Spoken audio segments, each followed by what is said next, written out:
मूर्ख बगुले और नेवले की कहानी। कई सालों पहले की बात है। एक जंगल में एक बरगद का पेड़ था।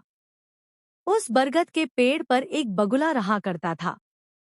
उसी पेड़ के नीचे एक बिल में एक सांप भी रहता था। वह सांप बड़ा ही दुष्ट था। अपनी भूख मिटाने के लिए वह बगुले के छोटे छोटे बच्चों को खा जाया करता था। इस बात से बेचारा बगुला बहुत परेशान था। एक दिन की बात है। सांप की हरकतों से परेशान होकर बगुला नदी के किनारे जाकर बैठ गया। बैठे बैठे अचानक उसकी आंखों में आंसू आ गए। बगुले को रोता देख नदी में से एक केकड़ा बाहर आया और बोला, अरे बगुला भैया, क्या बात है? यहाँ बैठे बैठे आंसू क्यों बहा रहे हो? क्या परेशानी है?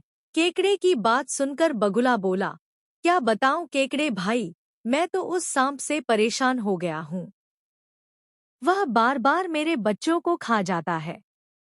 घोंसला चाहे जितना भी ऊपर बनाऊं, वह ऊपर चढ़ ही जाता है। अब तो उसके कारण दाना पानी लेने के लिए घर से कहीं जाना भी मुश्किल हो गया है।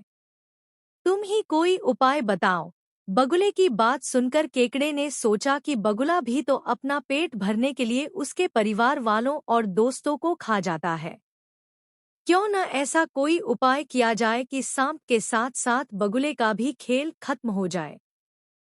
तभी उसे एक उपाय सूझा।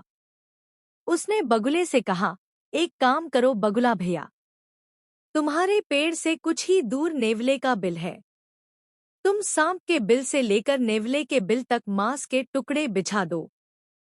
नेवला जब मांस खाते हुए सांप के बिल तक आएगा तो वह सांप को भी मार देगा। बगुले को यह उपाय सही लगा और उसने ठीक वैसा ही किया जैसा केकड़े ने कहा, लेकिन इसका परिणाम उसे भी भुगतना पड़ा। मांस के टुकड़े खाते खाते जब नेवला पेड़ के पास आया तो उसने सांप के साथ बगुले को भी अपना शिकार बना लिया। कहानी से सीख। दोस्तों, इस कहानी से हमें यह सीख मिलती है कि किसी की भी बात पर आंख बंद करके विश्वास नहीं करना चाहिए। साथ ही उसके परिणाम और दुष्परिणाम के बारे में भी सोच लेना चाहिए। Like, share and subscribe my channel and also press the bell icon for being updated.